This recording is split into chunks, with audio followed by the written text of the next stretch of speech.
Good morning, Class 9 students. We are beginning today Moments.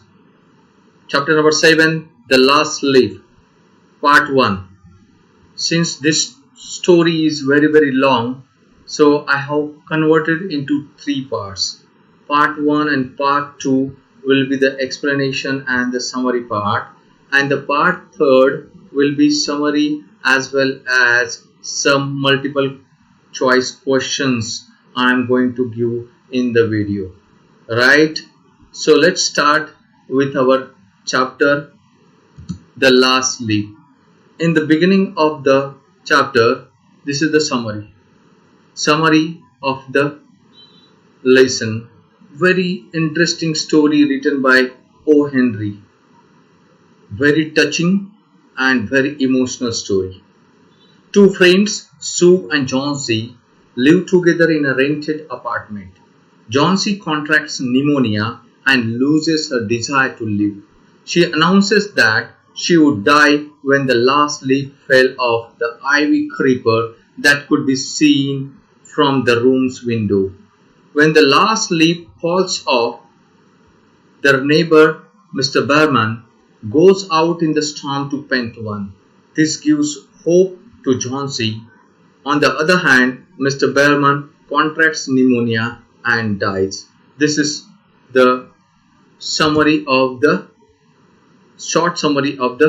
chapter or the story. Okay, now I'm going to give you the longer summary. Okay, Sue and John C., two young artists, shared a small flat. The flat was on the third story of an old house. Two girls by the names of Sue and John C. lived together in a small flat. John C. fell very seriously ill in November. She had pneumonia. She would lie in her bed without moving, just gazing out of the window. Sue, her friend, became very worried. She sent for the doctor. Although he came every day, there was no change in John C.'s condition. You can see the meanings are also given here, pneumonia and gazing. Okay, so the doctor visited them daily, but there was no improvement in John C.'s health. One day, the doctor took Sue aside and asked her, "Is anything worrying John C.?" So he wanted to just inquire about any previous problem suffered by Sue. So she just asked. Okay. The doctor secretly asked Sue if something was the matter with John C. "No," replied Sue. "But why do you ask?" Sue replied that there was nothing to worry and asked why did the doctor think so. The doctor said John C., it seems, has made up her mind that she's not going to get well. If she doesn't want to live, medicines will not help her. So in this way the doctor gave his opinion. The doctor said that it seemed that John C. had decided not to live and did not want to recover from the illness. In such a case, medicines would not work on her. So children, here the spelling you can check medicine. Okay. Sue tried her best to make John C. take an interest in things around her. She talked about clothes and fashions, but John C. did not respond. John C. continued to lie still on a bed. Sue brought her drawing board into John C.'s room and started painting. So, to take John C.'s mind off her illness, she whistled while working.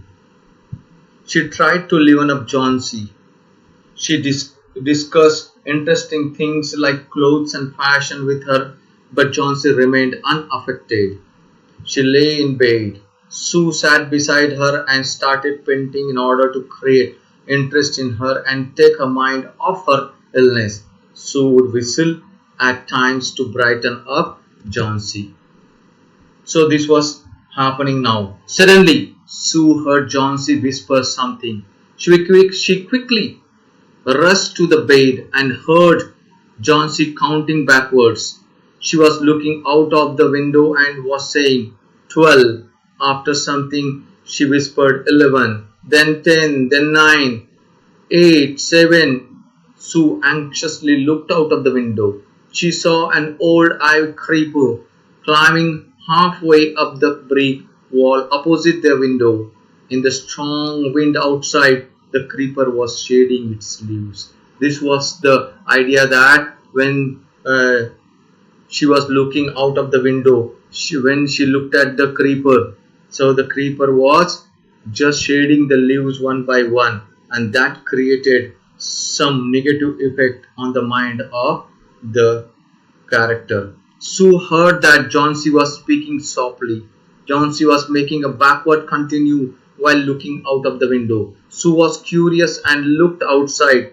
She saw an ivy creeper plant beside the window of the room. As strong winds were blowing, the leaves of the creeper were falling. "What is it, dear?" Sue asked. Sue asked her what the matter was. "Six," whispered Johnsy.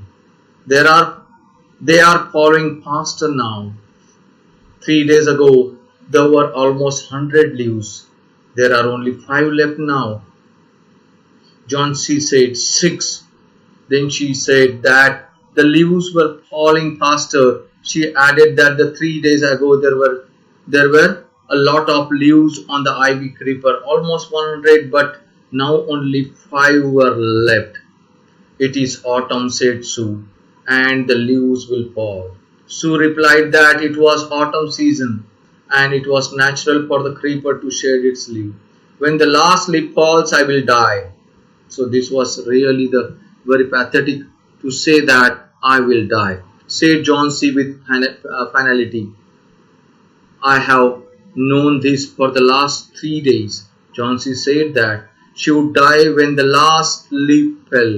She added that she had known this for the last 3 days. "Oh, that's nonsense," replied Sue. "What have old ivy leaves to do with your getting well? The doctor is confident that you will get better." Sue replied that this did not make any sense. The leaves had nothing to do with her health. The doctor was sure that she would recover. Johnsy did not say anything. Sue went and brought her bowl of soup. Johnsy remained quiet. Sue got a bowl of soup for Johnsy. I don't want any soup," said Johnsy. "I'm not hungry. Now there are only 4 leaves left. I want to see the last one fall before it gets dark. Then I will sleep forever." Johnsy did not accept the soup. She was not hungry. Then she said that 4 leaves were remaining on the ivy plant. She wanted to see the last leaf fall before sunset and then she could die peacefully. Sue sat on her Johnson's bed, kissed her and said, "You are not going to die. My dear, I can't draw the curtain for I need the light. I want to finish the painting and get some money for us. Please, my dear friend," she begged Johnsy, "promise not to look out of the window while I paint." Sue tried to show affection towards Johnsy. She said that Johnsy would not die. She kept the curtain open because she needed the light to complete the painting. She would sell it to page money for them. Sue requested Johnsy not to look out of the window. "All right," said Johnsy. "Finish your painting soon, for I want to see the last leaf fall. I'm tired of waiting. I have to die. So let me go away peacefully like one of those poor tired leaves." Johnsy agreed and asked Sue to finish the painting so that she could be in time to see the last leaf fall off the ivy plant. She was tired of waiting to see it fall. She wanted to die and was tired just like the poor tired ivy leaves. "Try to sleep," said Sue. "I have to paint an old miner. I will call Berman up to be my model." Sue asked her to try to get some sleep. As she had to paint an old miner, she would call upon their neighbor Berman to be a model for her. Because as she was trying hard in order to earn money by selling the painting also, and she wanted to save life of John C. because John C. was a very true and best friend. So she decided for one more painting to be made. Okay, so teacher, students, this was the half story. Now you can see that what happens in the next half of the remaining story that we have to see in the part number 2. Till then, bye bye. See you. Thank you very much.